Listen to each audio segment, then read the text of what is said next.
اعوذ باللہ من الشیطان الرجیم بسم اللہ الرحمن الرحیم۔ اس کے اوپر ہم بات کر رہے تھے۔ میرا خیال ہے میری اسکرین چینج نہیں ہوئی، مجھے اسکرین چینج کر لینے دے پہلے۔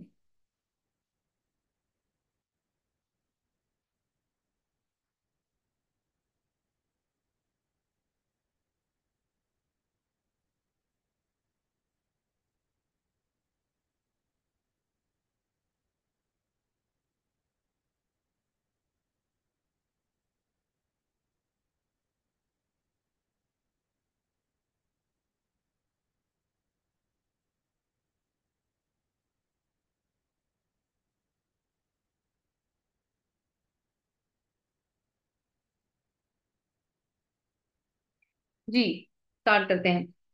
ہم لوگ بالکل آخر میں ایک آیت 62 کو کنکلوڈ کر لیتے ہیں کہ سوچنے کی بات یہ ہے کہ یہ تو ہم نے ابھی یہود و نصارہ کے کانٹیکس میں یا باقیوں کے کانٹیکس میں دیکھا کہ کہیں ایسا تو نہیں کہ آج مسلمان بھی مال کمانے کے لیے حرام مال کمانے کے مقابلے تو نہیں کر رہے، اور ایمان دعویٰ ایمان کا کرتے ہیں منہ سے؟ اگر کر رہے ہیں تو پھر کیسے کر رہے ہیں، اور پھر ان کا مقصد کیا ہے؟ اس بات ان چیزوں کے اوپر ہمیں سوچنے کی ضرورت ہے۔ آیت نمبر 63 کی طرف چلتے ہیں۔